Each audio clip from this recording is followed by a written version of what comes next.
ఇక దావోస్ పర్యటనకు సీఎం రేవంత్ రెడ్డి బయలుదేరారు. సీఎంతో పాటుగా దావోస్ కు పొంగులేటి అధికారులు కూడా వెళ్లారు.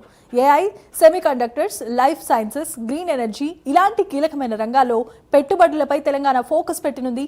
ప్రముఖ కంపెనీల సీఈఓలను సీఎం రేవంత్ కలవనున్నారు. పలువురు పారిశ్రామికవేత్తలతో కూడా భేటీ కానున్నారు.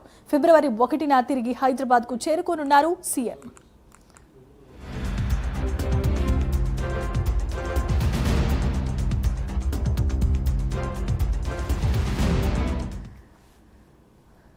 రైట్, ఇక తెలంగాణ సీఎం రేవంత్ రెడ్డి దావోస్ కు బయలుదేరారు. కీలకమైన రంగాల్లో పెట్టుబడులపై తెలంగాణ ప్రభుత్వం ఫోకస్ పెట్టినట్లుగా తెలుస్తోంది. ప్రముఖ కంపెనీల సీఈఓలను సీఎం రేవంత్ కలవనున్నారు. ఇదే అంశానికి సంబంధించి మరిన్ని అప్డేట్స్ మా కరెస్పాండెంట్ అజీం అందిస్తారు. అజీం, చెప్పండి.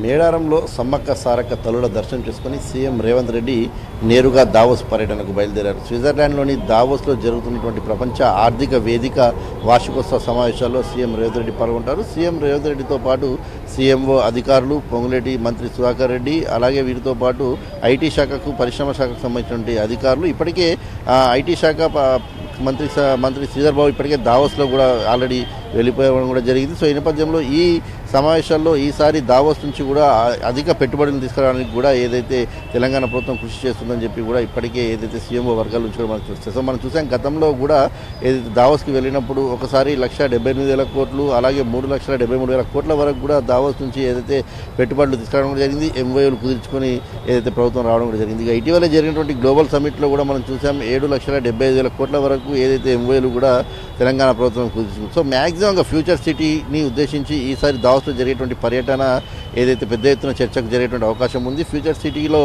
ప్రభుత్వం ఏదైతే ఇప్పటికే పెద్ద ఎత్తున పారిశ్రామికవేత్తలను కంపెనీస్ తీసుకురావాలని చెప్పి కూడా ప్రయత్నం చేస్తుంది. సో ఇందులో భాగంగా ఫ్యూచర్ సిటీలో ఉన్నటువంటి ల్యాండ్ కావచ్చు, అక్కడ ఇస్తున్నటువంటి ఫెసిలిటీస్ కావచ్చు, ప్రభుత్వం అక్కడ పెట్టేటువంటి కంపెనీలకు కలిగించినటువంటి సదుపాయాలు కావచ్చు, ఇవన్నీ అంశాలను కూడా అక్కడ ఉన్నటువంటి కలవన్నటువంటి ప్రముఖ సంస్థలకు సంబంధించిన సీఈఓలకు, ఆ కంపెనీకి సంబంధించిన బృందాలకు కూడా సీఎం రేవంత్ రెడ్డి వివరించినారు. సో ఈ పర్యటన 4 రోజుల పాటు ఉంటుంది. 20, 21, 22, 23 ఈ 4 రోజుల పాటు కూడా ప్రపంచంలోని వివిధ కంపెనీలకు సంబంధించినటువంటి సీఈఓలతో, ఆ సంస్థలకు సంబంధించినటువంటి ప్రతినిధులతో కూడా సపరేట్గా సమావేశమవుతారు. కొన్ని రౌండ్ టేబుల్ సమావేశాల్లో కూడా పాల్గొంటారు. దీంతోపాటు కొన్ని ప్రముఖ కంపెనీలకు సంబంధించినటువంటి ఎంవైలు కూడా కుదుర్చుకుంటారు. అలాగే ఐటీ శాఖకు సంబంధించినటువంటి ఏఐ కావచ్చు, కొత్త పరిశ్రమలకు సంబంధించిన అంశంపై కావచ్చు, వ్యాపారవేత్తలతో కూడా సీఎం రేవంత్ రెడ్డి సపరేట్గా చర్చిస్తారు. వారితో కూడా తెలంగాణ రాష్ట్రంలో పెట్టుబడులు పెడితే ఏ మేరకు తెలంగాణ ప్రభుత్వం సహకరిస్తుంది, ఇక్కడ సదుపాయాలు ఎలా ఉన్నాయి, ఎలక్ట్రిసిటీ విషయం కావచ్చు, వాటర్కి సంబంధించిన విషయం కావచ్చు, అలాగే ఇక్కడ ఉన్నటువంటి రాయితీల విషయం కావచ్చు, అన్ని రకాలుగా పూర్తి స్థాయిలో కూడా వివరించి అధిక శాతం పెట్టుబడులు తీసుకురావాలని చెప్పి కూడా తెలంగాణ ప్రభుత్వం భావిస్తుంది. ఈ 4 రోజుల పర్యటనలో మరి ఏ మేరకు పెట్టుబడులు తీసుకొస్తుందో కూడా చూడాల్సి ఉంటుంది. ఎందుకంటే గతంలో కూడా మనం చూసాం 3,73,000 కోట్ల వరకు ఎంవేలు కుదుర్కొని తీసుకొచ్చింది. ఇటీవల జరిగిన గ్లోబల్ సమ్మిట్లో కూడా ఇదే రకమైన వచ్చాయి. మరి ఈసారి దావోస్ నుంచి ఏ మేరకు పెట్టుబడులు వస్తాయని ఒక ఆసక్తికరమైన చర్చ అయితే ఇటు రాజకీయ వర్గాల్లో జరుగుతుంది. మరోవైపు ప్రతిపక్షాలు అయితే ఇప్పటికే సీఎం దావోస్ పర్యటనపై అయితే విమర్శలు గుర్తిస్తున్నారు. ఇటు కవిత కావచ్చు, హరీష్ రావు, కేటీఆర్ అందరూ కూడా గతంలో తీసుకొచ్చినటువంటి ఎంఓయూలు ఎన్ని, ఆ ఎంవేలకు ఇప్పటిదాకా అసలు అధికారికంగా ఇచ్చిన పెట్టుబడులు ఎన్ని, సో ఎన్ని ఫ్యాక్టరీస్ వచ్చాయి, ఎన్ని కంపెనీస్ వచ్చాయి, ఎన్ని ఉపాధి కల్పించారు, అన్ని విషయాలను కూడా బహిర్గతం చేయాల్సిన అవసరం ఉంది. శ్వేతపత్రం విడుదల అని చెప్పి కూడా డిమాండ్ కూడా చేస్తున్నారు. మరి ఈసారి ప్రభుత్వం ఏ మేరకు పెట్టుబడులు తీసుకొస్తుంది, గతంలో ఉన్నటువంటి పెట్టుబడులకు, ఇప్పుడు తీసుకొచ్చిన పెట్టుబడులకు అసలు ఎన్ని వాస్తవానికి రూపాలు దాల్చాయి, సో వాస్తవానికి రూపం దాల్చిన కంపెనీలు ఏమేమి ఉన్నాయి, సో ఎన్ని లక్షల కోట్లకు సంబంధించిన పెట్టుబడులు ఇక్కడ రానున్నాయి అనే దానిపై చూస్తాం. ముఖ్యంగా 2047 తెలంగాణ రైజింగ్ 2047 సంబంధించినటువంటి విజన్ ఏదైతే ఉందో ఆ విజన్ని కూడా సీఎం రేవంత్ రెడ్డి, అలాగే మంత్రులు పొంగులేటి శ్రీనివాసరెడ్డి, వీరితో పాటు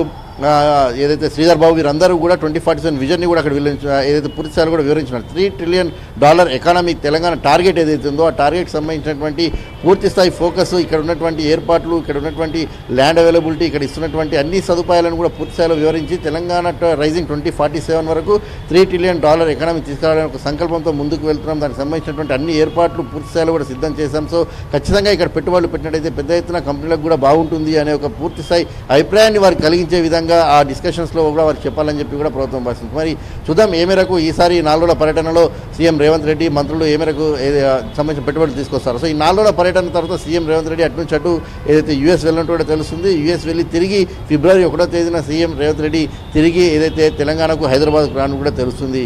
Jemimah, thanks for the updates Azeem.